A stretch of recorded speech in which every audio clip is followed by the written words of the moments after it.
My dear Belle, you're so ahead of your time.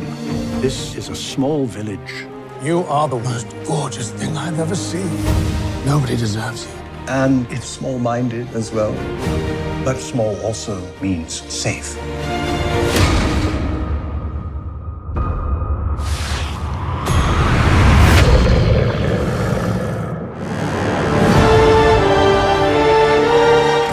I've come for my father. He's a thief. Come into the light. I will escape, I promise. Look, a girl. Who said that? Hello. You can talk. Well, of course. It's all he ever does. How lovely to make your acquaintance. Want to see me do a trick? What happens when the last petal falls? The master remains a beast forever. And we become antiques.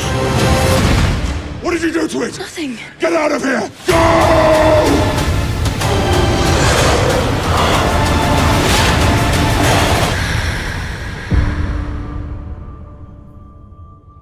You have to help me. You have to stand.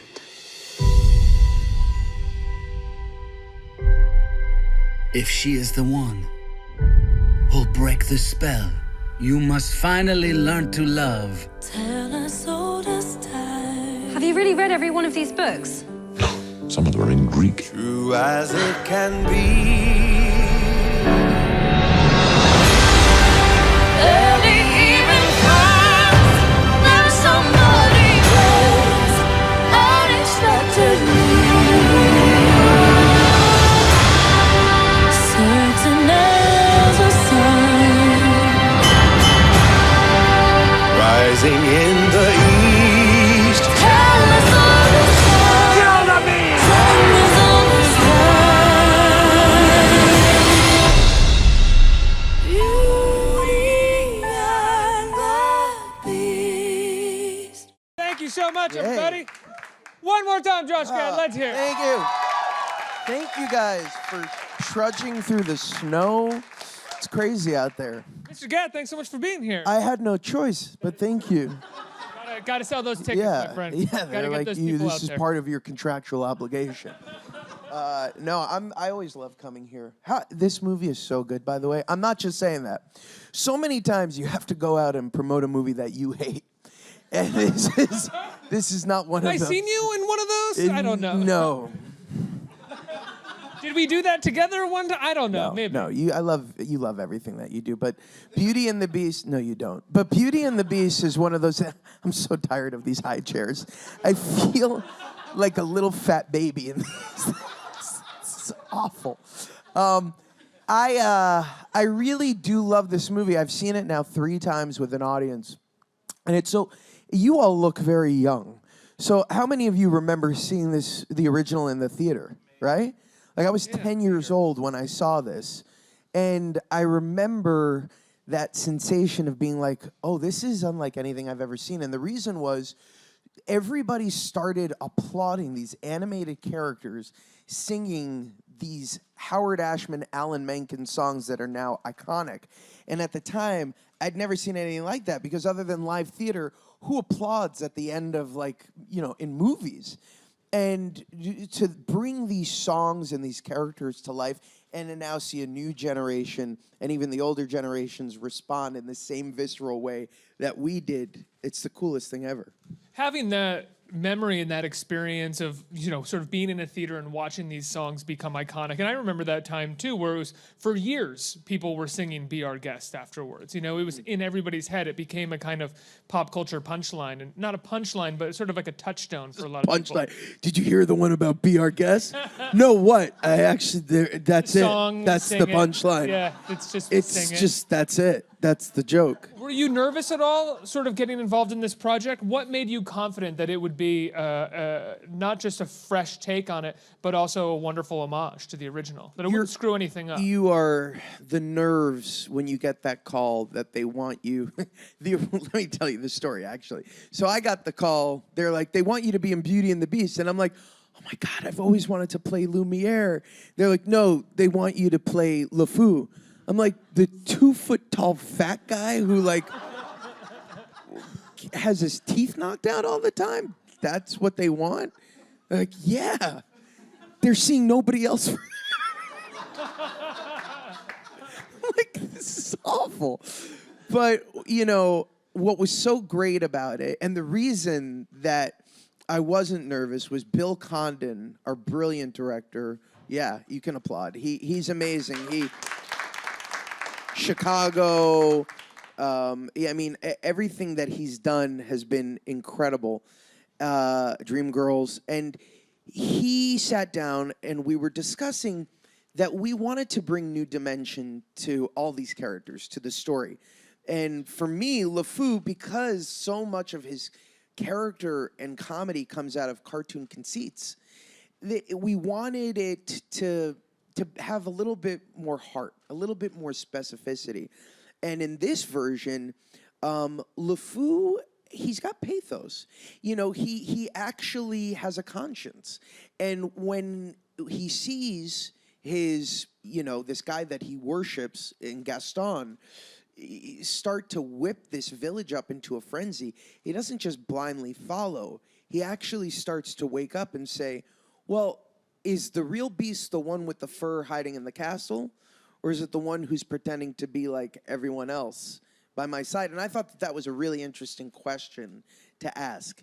And again, it's one of the many nuances in our film that take everything that you fell in love with in the 91 original, but build on those moments. Yeah, I would say that LeFou isn't the only character who gets this kind of a pathos, a twist in terms of an added pathos. You think about Gaston himself and his narcissism in this one, and it's far beyond the original film. It feels like Bill Condon and everybody involved really wanted to push the ideas that were alluded to in the first film. Yeah, everybody's story has new dimension. How good is Luke Evans, by the way? I mean, like, so I got to set... a great guy. He's a really great guy. I got to set, and I was like, well, you know, this is, I guess, like this really good-looking guy who can do all these stunts, but I'm the singer. I got that going for me. And then he opens his mouth, and he's like Pavarotti, and I'm like, damn it. Why? Why are you so good and so handsome? You're like, oh, I guess I am LeFou. Yeah. I'll just be your 2-foot troll sidekick. That's me. And I was, you know, it's amazing working with so many talented people like Luke, like Emma Watson, who is just, I mean, she's incredible. Dan Stevens, Stanley Tucci, Sir Ian McKellen, Emma Thompson. I mean, your mouth gets tired after a while. Like, everybody in this movie is remarkable, and that was important. That was one of the many reasons I wanted to be a part of it. Because when you have an amazing group of actors like this, you know they're not going to let you down. They're all going to bring something new to the equation. And that's what you have to do. You can't just rely on the audience's memories, you know, for their nostalgia factor. You want to give the audience a new experience while also honoring everything that they expect to see. So you can't do this movie without the songs, right? But you have to add new songs, which Alan Menken and Tim Rice did. And, you know, you want to see all of the characters that you love, but you want to find out why. The Beast has a great new backstory where you learn sort of how he got this way. Belle's got an incredible backstory. And the thing that's remarkable about Belle, as a father of 2 little girls, you know, she is such an incredible role model for boys and girls. I mean, this is you have a girl in Belle, in this version of Belle, who is whip smart. She is the heroine. She saves the Beast multiple times. He's kind of a wuss. Like, she like gets him out of like danger over and over and over again. And her superpower, so to speak, is that she's an avid reader. She reads nonstop. So all of that, like, all of the dimensions that these characters now have, it just adds a great texture to the whole piece. How important was all of that for you to be a part of, getting into this project, in the sense of how much of a role model Belle is? How much did that excite you? Well, I mean, all of it excited me because it was, you know, it was a part of the bigger picture, which was, okay, we have this burden, this huge task to, again, celebrate the movie that everybody loves, but add new layers to it. So we did this table read, which has now become sort of the stuff of lore. And it was in that moment that I realized, oh, wow, we've got something really special. Because you saw everyone tap into that same narrative. You saw everyone tap into that same idea that we were all working towards the same goal. And that, I think, is what got us all behind it in a way where we're like, okay, we know what the task is and we know how to do it. Now, you're a huge musical fan. You got, for lack of a better argument, you got your start in musicals. Book of Mormon just sort of propelled you thank you. in an incredible way. Beauty and the Beast, obviously a much different kind of Same musical. audience. Same exact audience. 2-year-olds love Book of Mormon, love Hasadiga Ibawai. They'll just jam in their little diapies to Hasadiga Ibawai. Mommy, I think I made a pop. Do you miss being able to do a kind of R-rated musical like Book of Mormon? Do you think you'll ever get the chance to do something like that again? It's a rarity. I hope so. I mean, it is a rarity, but I love that experience. And to do something like that again, especially with Trey and Matt, and who knows, maybe one day there'll be a movie and, that'll be something to... Are they working on it? Haven't they been sort of working on that for a while? It's none of your damn business. There's... That information will be released when they're ready to release it. I got your back, Trey and Matt. Never gonna interview me again. There's talk, there's chatter. We'll see. I imagine it's incredibly difficult for them to sort of decide to do it because they want it to be perfect and they want it to be right. Well, that's just it. And the show is still, knock on this. It's a huge success still. Right, and what if you put a movie out where now people can say, well, instead of going to New York and paying to see the show, I'll just rent this movie on Netflix. Exactly. So, but to answer your first question, I would love to do more musicals. I've been very blessed that between Spelling Bee and Book of Mormon, Frozen, and now Beauty and the Beast, I've had a chance to use those skills and that skill set, and I would love and welcome the opportunity. And now with the success of La La Land and hopefully Beauty and the Beast, I have a feeling Hollywood is going to make more of these. I really do. And I hope that they do, because I think audiences want them. All of those performances that you're talking about in these musicals are they're big performances because they have to be because they're musicals. But I'm curious about a show that you did with Billy Crystal where the performance was much smaller, much more subtle, and the humor was based off of very small nuances between these two guys. It was a show called The Comedians. It was on FX. You did it for one season, I think. I thought it was so fantastic and funny, unfortunately. That was our choice. We were like, no, we just want 1 year's worth of paychecks, and then we're out. Protect the integrity of the story. 5 episodes. We're in it. The British thing. We'll just do like a season, be done. No, we had the best time. Billy Crystal is one of my idols. Learning from him, working opposite him, getting to play in that canvas. And what was so great about that show, and it's amazing how many people now come up to me in hindsight and go, that was one of my favorite shows. It felt so personal, which I love. It was so personal, especially for Billy, because I think he showed a side of himself that, people haven't seen, which was very vulnerable and beautiful and nuanced. A very intense self-awareness in regards to him. And it had to. It had to have that. And that, for me, was such a joy to get to play in that, kind of playground. Was it? Sorry, I keep interrupting. No. Was it Larry Charles that directed those? Was Larry it? Charles? Yeah. Curb Your Enthusiasm. Mm-hmm. Borat, brilliant man. He directed pretty much every episode, and we had the time of our lives. And I hope to work with Billy one day again. How did you guys develop the story of that show? Because what felt so personal about that show was it felt like the two of you got in a room and were like, well, these are the things that some of the detractors say about me, and these are the things that some of the detractors say about me. So let's feed off of that and make our characters essentially that. That was exactly it. I mean, I'm not just saying this, I'm a nice guy to a fault. And I had to be sort of a monster version of myself on that show where it's just ego-driven. And it was sort of like my wife would look at me and go, who are you? is this the real you? And so tapping into those things is scary, but you sit down and you look at the writers and you say, make fun of me. Yeah. Do it. Like, do your worst, and I'll do my best with that. And, that was so cool.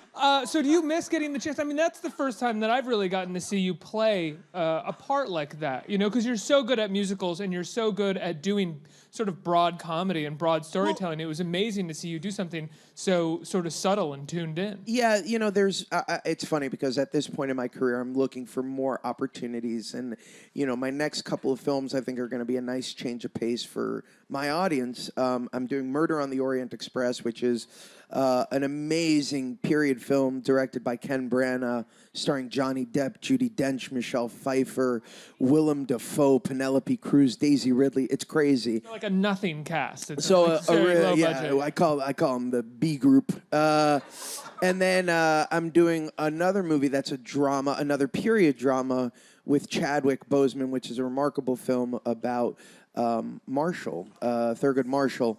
And that's coming out, and that story couldn't be more relevant than ever, and we're so excited to share it with everyone this October. So, yeah, there's a lot of great stuff in the pipeline, but in the interim, Beauty and the Beast it's everything you hoped it would be and more. And I'm not just saying that. I've seen it now probably like 10 times, and it's still as entertaining as the first time I saw it, and I can't wait for all of you to see it this weekend. Let's get some questions from the audience. Who's got a microphone right here? Hi, Josh. Okay, so I'm kind of obsessed with you. Vice versa. I just love everything you've done, and I'm such a huge fan. But I just want to know, what is your role preparation like when you originate a role like Elder Cunningham and Olaf versus kind of recreating a role that we all kind of know and love? It's a great question. For Elder Cunningham, I sort of, I love playing characters that have like a naivete because I just think that that's so funny. So Cunningham is a bull in a china shop, and I sort of base it on someone that I know, not the bull in a china shop, but the sort of wide-eyed one. I've never actually said this. I'm going to say this right now, and I apologize, but I based it on one of my closest friends, Rory O'Malley. Do you know Rory O'Malley? So Rory O'Malley was in Book of Mormon with me, and he's got this gee whiz kind of Cleveland thing going. And so, like, I took that and I made it like times 1,000 for Cunningham. So he comes in and he's like, I want to be here. He's just kind of crazy. That's not Rory, but there was that seed. Olaf was more that childlike thing. So the first day I sat with the producers and the directors, I said, you know what? Like, I feel like the energy is a kid who's discovering the world for the first time. That's it. So you get that. Hi, I'm Olaf, and I like warm hugs. And it's that sort of like, that thing that I think we all recognize where at some point or other in your life, you have that wonderment. The sky's the limit. And that's the sunshine that I wanted, no pun intended, that I wanted him to embody. When you're recreating a role like Jack Nicholson in The Shining, it's the most terrifying, I don't know what I was doing that day. Probably the same thing I was doing backstage today. It really does look like the Give Me the Bat Wendy kind of thing that he's got going. Come on in, Belle. Nothing bad's gonna happen here. You know that you have to honor what came before, but at the same time, you have to give it new life. You can't do the same thing. So hopefully, when you see the film, you'll love the original LeFou as much as you ever did, but you'll have a different love for this LeFou, because I do think that they're two sides of a different coin. What I like to say is, in the original, you guys, hey, welcome. We're almost done, but you're ready for the next interview. It's going to be great. Jonah Hill is about to get here any minute. No, he's not. So, you were the place that we started is I said to Bill, if LeFou in the original is dumb as a box. What if we made him dumb as a fox? Meaning he's actually smarter than he lets on. And he still got some of the same texture that he had in the original, but I wanted to expand that canvas. Thank you. Next question. Great. We're going to take the next question from an online viewer. So Madison would like to know, is the song recording process different for a movie musical versus Broadway or animations? Thank you, Madison, for asking that question. Shame on you for not showing your face today, you coward. Teasing Madison. The preparation is the preparation is the preparation. You gotta bring life to a song that is on Broadway in the same way you have to bring life to a song that's, on film. But for Book of Mormon, every day I have to rest because I've got to do, when you're saying, man up, you got to man up, you're frying your chords, So you better come ready to play sometimes twice a day. When I'm doing in summer, I'm in a recording studio. I have the luxury of being able to do it over and over again until I get it exactly right. But I still got to be able to go, in summer, for like a little kid who's like, will you do it for me? And I'm going to be like, no, come to the recording studio and then you can hear it like everyone else. I can't do that. Is there a small part of you that one day wishes that There's a very large part of me that would love to go up to a 4-year-old and just be like, what was that? Oh no, you pay for the album like everyone else. Just horrible, breaking dreams. Pause. Yeah. Just kidding. Just kidding. You can pirate it, little guy. But refusing to sing live for him. And then Gaston was crazy because it was the opposite. I had to record the song first. Here's a problem with that. Luke and I are both musical theater guys. So when you're singing and dancing, if those two things aren't, you can't lip sync your way through that song. You just can't be like, it just won't work. So every take for 3 days in a row, Luke and I sang that number live, despite the fact that the recording was done. And what they did that was brilliant was they mic'd us. So you can't tell where the differences are, but a lot of what you hear in the song, especially the ending of the song, that was all improv. And a lot of those nuances in the song were captured in the moment. So that's the main difference. Josh, I got to let you go, but Beauty and the Beast comes out this weekend, March 17th. It's phenomenal. Congratulations. Thank you so much for being here. So much, guys. You guys are amazing. I heart you. Josh Gad, everybody. Thank you, guys.